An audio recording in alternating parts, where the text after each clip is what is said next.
नमस्कार। मैं हूं अंजू पंकज। बहुत बहुत स्वागत है आप सबका।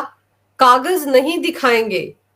इस वक्त संभल में ये गैंग बुरी तरह से डरा सहमा बैठा है, क्योंकि लैंड स्कैम के खिलाफ योगी सरकार का एक्शन लगातार जारी है। अगर आपके पास अपनी जमीन के, अपने घर के कागजात हैं तो संभल जिला प्रशासन को दिखाइए, और अगर कागजात नहीं है तो फिर बुलडोजर की कार्रवाई के लिए तैयार हो जाइए। यही सब कुछ इस वक्त संभल में हो रहा है, और वो लोग जार जार रो रहे हैं जिन्होंने सालों पहले हिंदुओं की जमीन पर कब्जा कर लिया था।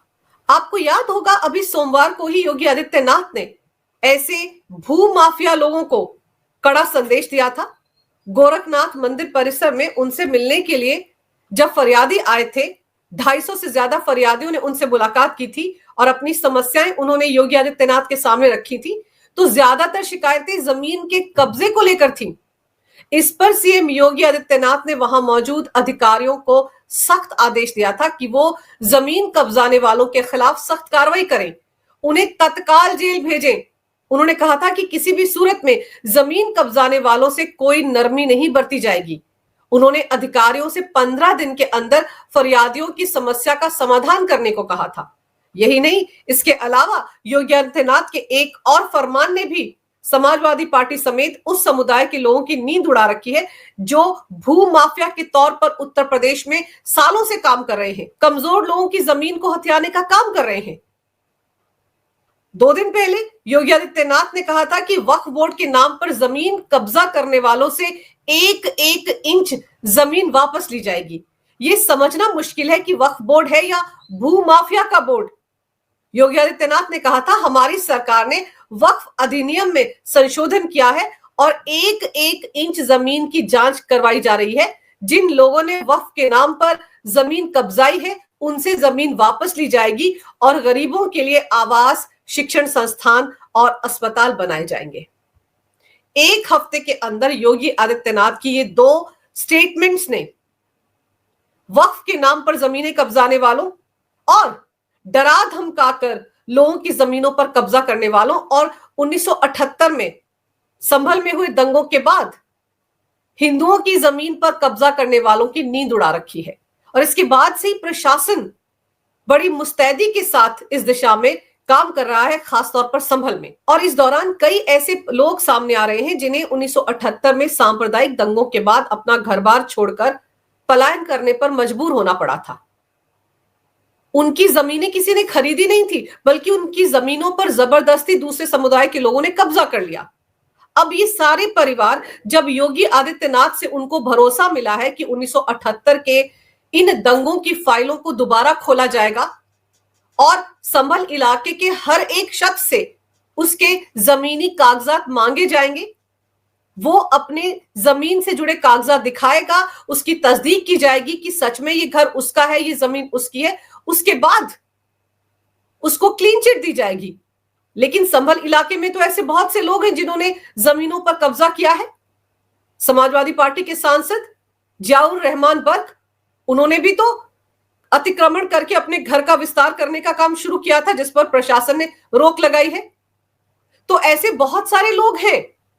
अब उन लोगों के पसीने छूटे हुए हैं। लेकिन इस दौरान कई मार्मिक कहानियां भी सामने आ रही हैं। ऐसे परिवार सामने आ रहे हैं जो बता रहे हैं कि उनके साथ 1978 के दंगों के दौरान क्या हुआ था। दरअसल 1978 के दंगों के दौरान तुलसीराम की हत्या कर दी गई थी। माली समाज से आते हैं तुलसीराम। अब मंगलवार को संभल प्रशासन ने तुलसीराम के परिवार को 10,000 वर्ग फुट जमीन का कब्जा दिलवाया है। उनके 3 बेटे और परिवार को पलायन करने के लिए मजबूर होना पड़ा था 1978 में। इस जमीन पर मौजूदा समय में जन्नत निशा नाम का स्कूल चलाया जा रहा था। हालांकि अब ये जमीन तुलसीराम के वंशजों को मिल गई है और ये कार्रवाई राजस्व विभाग और पुलिस प्रशासन की देखरेख में हुई, जिसमें भारी सुरक्षा बल भी इलाके में तैनात किया गया था।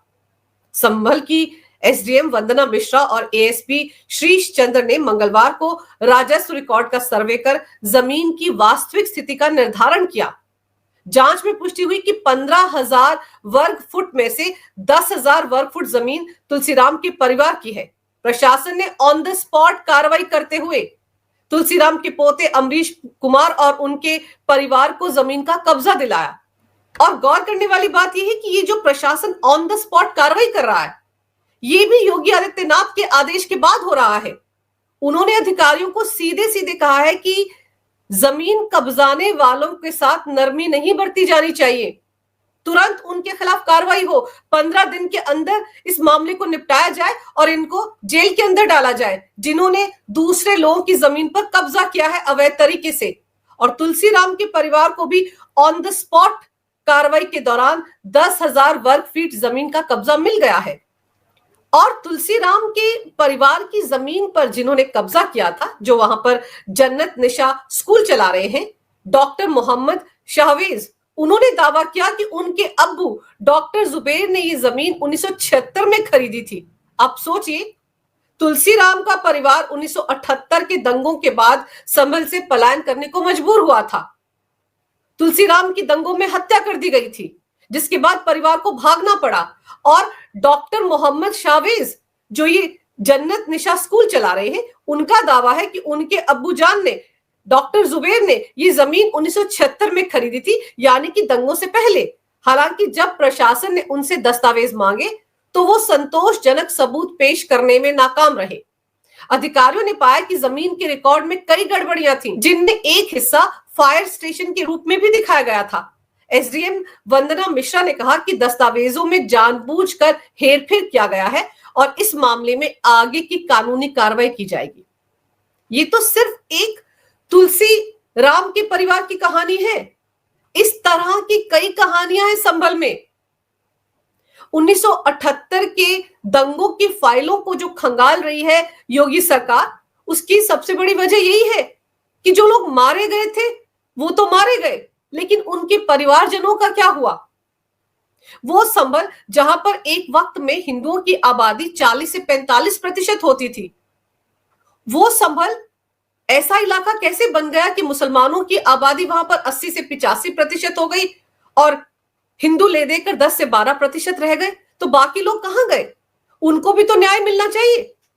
46 साल से जो लोग न्याय को तरस रहे हैं, कम से कम योगी आदित्यनाथ उनको न्याय दिलाने की दिशा में काम तो कर रहे हैं। और अगर ये जो डॉक्टर शहबाज है, इनके पास कागज थे जो जन्नत निशा स्कूल चला रहे हैं, तो दिखाए क्यों नहीं? कागजात में इतना हेर फेर क्यों? परिवार बता रहा है कि 1978 में दंगों के दौरान घर बार छोड़कर उनको पलायन के लिए मजबूर होना पड़ा। और जन्नत निशा स्कूल के संचालक कह रहे हैं कि हम, उनके अब्बू जान ने 1976 में दंगों से ठीक पहले ये जमीन खरीद ली थी। तो अगर जमीन खरीदी थी तो कम से कम कागजात तो दिखाते। और फिर तुलसी राम के पोते अमरीश कुमार ने इस न्याय को अपनी वर्षों की लड़ाई का नतीजा बताया। उन्होंने कहा कि मेरे दादा को दंगों में मार दिया गया और हमारी जमीन छीन ली गई। जब हम लौटने की कोशिश करते थे तो हमें बताया जाता था कि ये जमीन अब हमारी नहीं रही। आज प्रशासन ने हमें न्याय दिलाया है। अब सोचिए, ऐसे कितने परिवार होंगे जिनके साथ ये अन्याय हुआ 1978 में और आज तक वो अपने घर लौटने की मंशा लिए बैठे हुए हैं। किसी भी सरकार ने उनके इस दर्द को नहीं समझा। तुलसीराम के पोते अमरीश कुमार कह रहे हैं कि वो जब भी संभल में आकर अपनी जमीन को लेने की कोशिश करते थे तो डरा धमकाकर उनको वापस भेज दिया जाता था और कहा जाता था कि ये जमीन अब उनकी नहीं रही। लेकिन अब योगी सरकार का डंडा चला तो कागजात भी दिखाए गए, दस्तावेज भी दिखाए गए और जमीन का कब्जा वापस तुलसीराम के परिवार को मिल गया, उनके 3 पोतों को मिल गया। और इसी परिवार की एक और सदस्य आशा देवी का कहना है कि हमने अपनी जमीन के साथ साथ अपना मंदिर भी खो दिया था। दंगों के बाद हमें न केवल अपनों की मौत का दर्द सहना पड़ा, बल्कि अपनी पहचान भी खोनी पड़ी। ये पहली बार है जब किसी ने हमारी बात सुनी।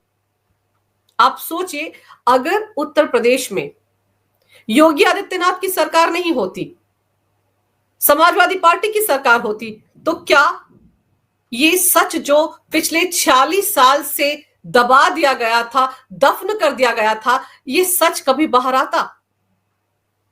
24 नवंबर को जब सर्वे करने के लिए जामा मस्जिद में टीम गई थी, उस दौरान जो पथराव हुआ था, जिसमें 5 लोग मारे भी गए थे, उसके बाद जब जांच पड़ताल हुई, तब कहीं जाकर ये खुलासे होने शुरू हुए। पथराव की कहानी के बाद वहां पर बिजली चोरी का मामला सामने आया। अखिलेश यादव के सांसद 2.25 करोड़ का जुर्माना उन पर लगाया गया है और उसके बाद से उनकी बोलती बंद हो गई है। पहले वो भी अपने दादा शफीकुर रहमान की तरह बड़ी बड़ी बातें करते थे, लेकिन जब से उन पर बिजली चोरी का मामला साबित हो गया है, 2.25 करोड़ का हर्जाना उनको देना है, उनके घर की बिजली काट दी गई है, तब से उनकी बोलती बंद है। और फिर उन्होंने भी अवैध कब्जा करके अपना घर जो था उसका एक्सटेंशन करना शुरू कर दिया था। उनके पिता ने किस तरीके से अधिकारियों को डराया धमकाया, वो मामला भी उनके खिलाफ दर्ज हो चुका है। 24 नवंबर को जो हिंसा वहां पर हुई थी, उसके मास्टरमाइंड भी जियाउर रहमान बर्क है। तो ये सारे मामले जब सामने आए, तब कहीं जाकर पता चला कि संभल इलाके में 1978 में बहुत बड़ा दंगा हुआ था, जिसमें 24 लोग नहीं 184 लोग मारे गए थे। जबकि ताजुब की बात यह है कि अभी तक यही आंकड़ा दिया जाता रहा है कि सिर्फ 24 लोग मारे गए थे उस दंगे में। लेकिन ये तो योगी आदित्यनाथ ने विधानसभा के अंदर खुलासा किया था कि 184 लोग मारे गए थे। और जब उन्होंने भरोसा दिया कि वो जो पीड़ित परिवार पलायन को मजबूर हो गए थे, उनको न्याय दिलाएगी उनकी सरकार, 1978 के दंगों की फाइलें खोलेगी, तब ये पीड़ित परिवार एक एक करके सामने आ रहे हैं। तब कहीं जाकर तुलसीराम के पोतों को अब न्याय मिला है। और गौर करने वाली बात यह है कि जब शीतकालीन सत्र के दौरान विधानसभा में सीएम योगी ने संभल दंगों का जिक्र किया था, जब उन्होंने कहा था कि 24 लोग नहीं मारे गए थे इन दंगों में, 1978 में बहुत बड़ा दंगा हुआ था संभल में जिसमें 184 लोग मारे गए थे और इसकी फाइल खुलवाई जाएगी, कैसे दंगा हुआ, कैसे दंगा भड़का, कितने लोग मारे गए और उनकी जमीनों का क्या हुआ। जब ये स्टेटमेंट योगी आदित्यनाथ ने विधानसभा में दिया था, उसके बाद पीड़ित परिवारों ने प्रशासन को शिकायती पत्र देकर जमीन पर मालिकाना हक पाने की गुहार लगाई थी। उसके बाद पीड़ित परिवारों में उम्मीद जागी कि उन्हें अब न्याय मिल सकता है। उसके बाद कई पीड़ित परिवार सामने आए, उन्होंने प्रशासन को शिकायती पत्र देकर जमीन पर मालिकाना हक पाने की गुहार लगाई थी। प्रशासन ने तुलसीराम के परिवार को सिर्फ कब्जा ही नहीं दिलाया है, बल्कि परिवार को कब्जा दिलाने के बाद सुरक्षा भी प्रदान की गई है ताकि कोई अप्रिय घटना ना घटे। प्रशासन ने साफ किया है कि अवैध कब्जों के खिलाफ अभियान इसी तरह से चलता रहेगा और हर एक शिकायत को गंभीरता से लिया जाएगा। और सरकार के प्रशासन के यही तेवर संभल के उन लोगों को डरा रहे हैं जिन्होंने अवैध कब्जे कर रखे हैं हिंदुओं की प्रॉपर्टी पर। इलाके में कई जगहों पर अवैध अतिक्रमण पर बुलडोजर चला है। जुबेर नाम के एक शख्स ने सती माता के मंदिर के आसपास भी अवैध कब्जा कर रखा था, वहां पर भी बुलडोजर की कार्रवाई हुई है। संभल के कोर्ट के सामने भी बहुत सारी दुकानों पर बुलडोजर चला है, क्योंकि संभल प्रशासन ने इलाके के लोगों से अपनी प्रॉपर्टी के दस्तावेज दिखाने के लिए कहा है और जो लोग दस्तावेज नहीं दिखा पा रहे हैं उनके खिलाफ बुलडोजर की कार्रवाई तय है। और जाहिर है इस तरह की कार्रवाई से अखिलेश यादव भी परेशान है, क्योंकि उनका वोट बैंक परेशान है। संभल में उन्हीं का वोट बैंक तो बसता है। जियाउर रहमान बर्क उनके ही सांसद हैं इलाके के, वो खुद 6 मामलों में फंसे हुए हैं। लेकिन योगी आदित्यनाथ ने ठान ली है कि 1978 में संभल में हिंदुओं के साथ जो अन्याय हुआ था उसकी भरपाई करने का वक्त आ गया है। हिंदुओं की जमीनों पर जो अवैध तरीके से कब्जा किया है भूमाफिया ने, उसके खिलाफ योगी का हंटर चल रहा है और समाजवादी पार्टी के खेमे में खलबली मची हुई है।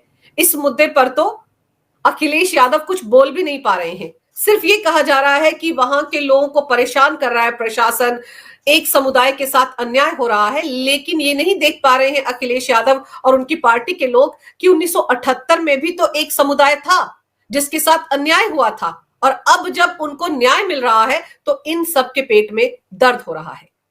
अगर आपको ये वीडियो अच्छा लगे तो कृपया इसे लाइक करें, शेयर करें। अगर आप पहली बार मेरे चैनल पर आए हैं तो कृपया मेरे चैनल को सब्सक्राइब करना ना भूलें। मेरे चैनल को अपना पूरा समर्थन दें। ये वीडियो देखने के लिए बहुत बहुत धन्यवाद। नमस्कार। भारत माता की जय हो। वंदे मातरम और जय श्री राम।